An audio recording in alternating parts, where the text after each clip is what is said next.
Good evening, YouTubers. Tonight, I'm going to talk about these things. If you own KTM 50s, whether minis, pro seniors, you're going to pretty quickly work out what these are. These are called Stators. And if you're going to ride those things, you're going to know how to replace these. This is a Stator I was pulled out of my son's bike.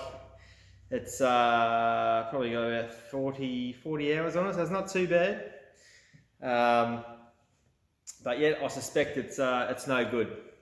So we were getting issues with starting the bike hot, which is a sign, and also a bit of spluttering up high. So when at high revs, a bit of spluttering.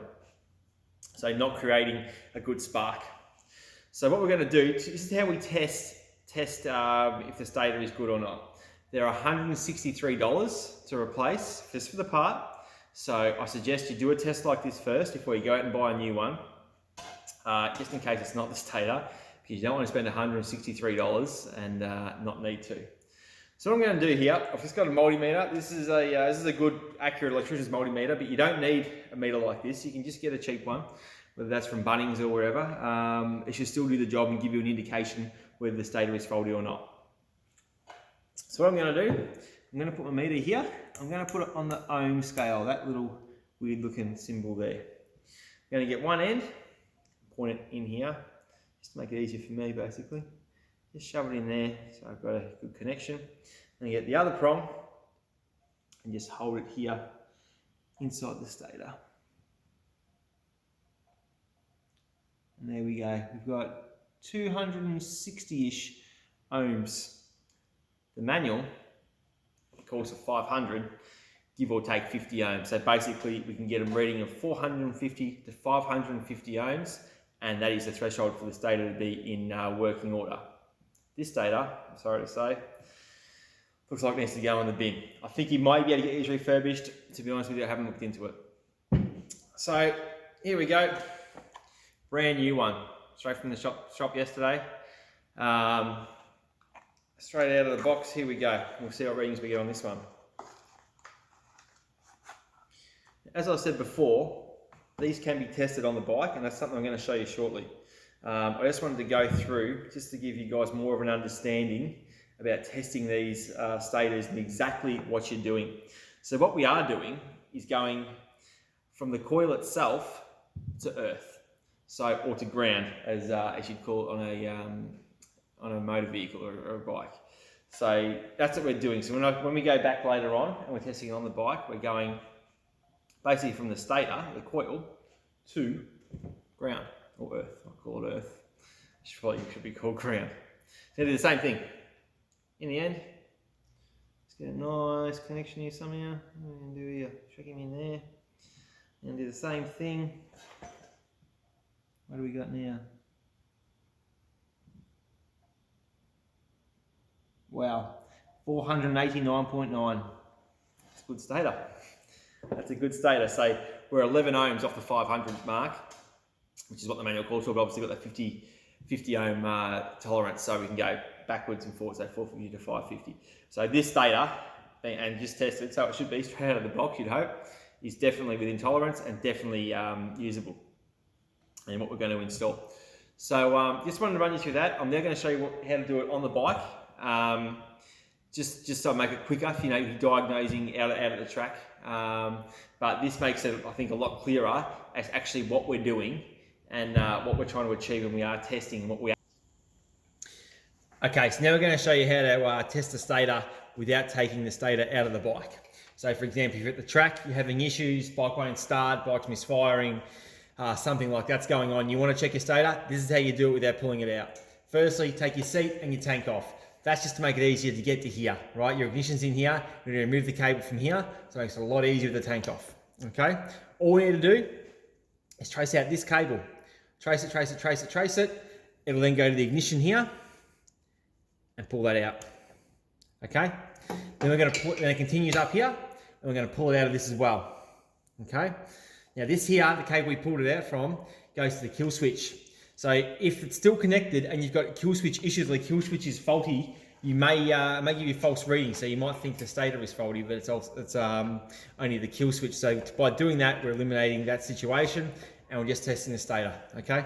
All we need to do is just like last time, we're gonna go in this connection here, put our 1 lead in there, and then we're just gonna go to the side of the cylinder, just like that. There's our reading, 254. So basically the same reading we got before on the bench. And we've then diagnosed that is the faulty stator, which I've now installed back in the bike, just for you guys to see. And this stator has to be replaced. Okay, so now I'm going to show you how to remove the stator if you have found it's faulty. So if you haven't already, disconnect it here from the ignition and from the kill switch. So the cable should just be like this.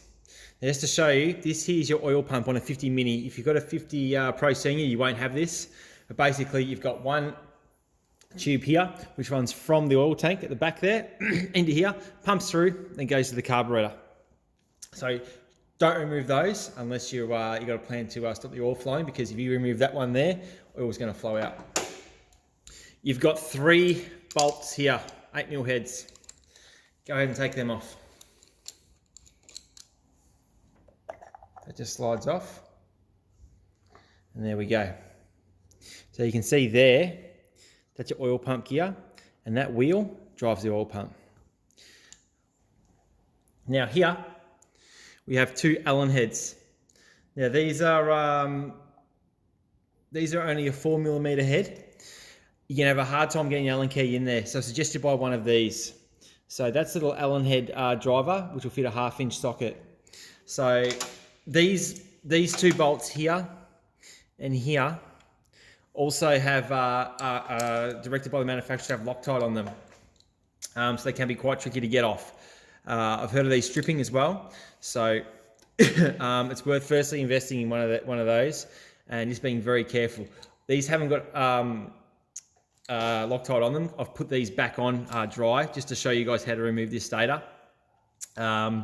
And they're brand new bolts. So the bolts that were resisting my bike were quite rounded, and I wasn't confident using them again. So I ordered them from KTM.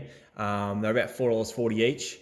So worth a bit of insurance in not just having them stripped. So I'm just going to remove them.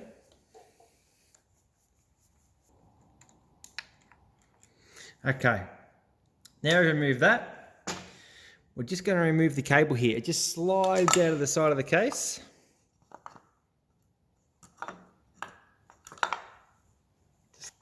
Okay, so with this oil pump gear here, I have heard of people being able to get the stator off without removing it, but I've never had much success. I have been able to do it, but I think it's quite rough, and you've got a big chance of scratching your side of your case there or gouging it. So this nut here needs to come off to remove the oil pump driver. I've already backed this one off. I actually removed it with an impact wrench before. It was quite tight, but I've just backed that off there. And I'm just going to slide that off. Okay, that's a 13mm socket. I'm going to take the drive gear off, which makes it a lot easier to remove the stator. There's a bit of magnetic pressure there, but there we go, stator comes straight off. So I was just taking that drive gear off, just to make it a lot easier. You're not going to gouge that.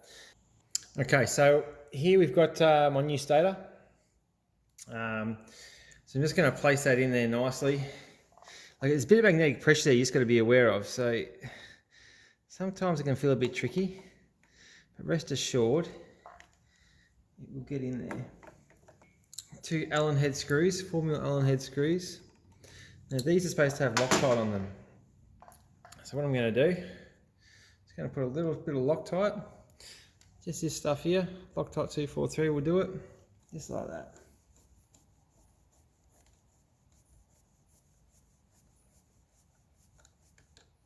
Just going to do it up loosely for now. So we get the, but you want them to be tight, because you don't want these coming out. So what I've got here is a torque wrench, set to 6 Newton meters. Just a little 1/4 inch torque wrench. It's been really good. I've had it for a few years, and definitely worth investing in. They're not that expensive for a little 1/4 inch one like this. I'm going to tighten that up.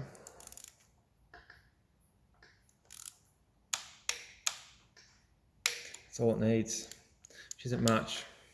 Just have a good feel. You obviously don't want to strip these. That little click is telling me it's set. Or the oil pump drive wheel just slides over the shaft like that. And then you've got this nut that goes over the top on that thread. So I'm also going to put some Loctite on this. Just the 243 again, there. And so I've got my impact wrench here with a 13mm bit or socket on the end. So I'm just going to put on the nut here and just give it a bit. You don't get too much more than that. Okay, that's plenty. It's got the Loctite. Okay, so just going to now install the new gasket there. Just as such. You've got two locating dowels here and here. So this thread here does not have one. So if you think you've lost it, you haven't, because it doesn't have one. Now that's just sitting there nicely.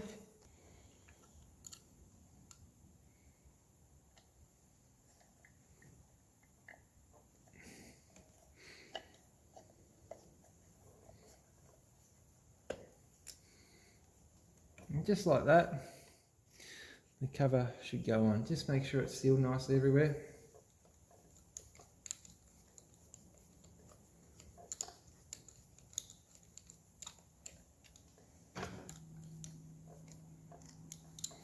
And it's got the same torque settings as previously.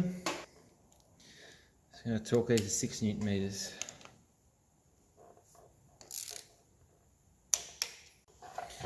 Now we're going to reconnect the cables. So this one goes back to the ignition here. And again, this one goes to your kill switch there. And what we'll do, we'll get a few cable ties and we'll tidy it up.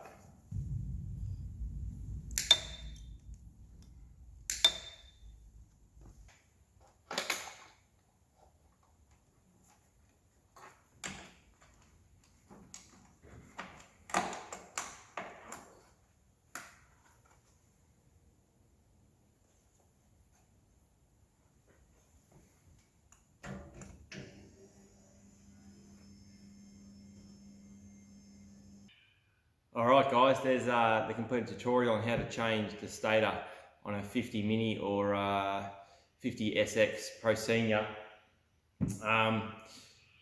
Easier job would be on the Pro Senior because you haven't got the oil pump drive gear, so you don't have to worry about taking that off. I have known, as I said, have known guys to do a Mini without taking that off, but I prefer to take it off because you are risking damaging the side of the case or even the wheel itself, the drive gear itself. Have a fantastic day, guys. See you next time.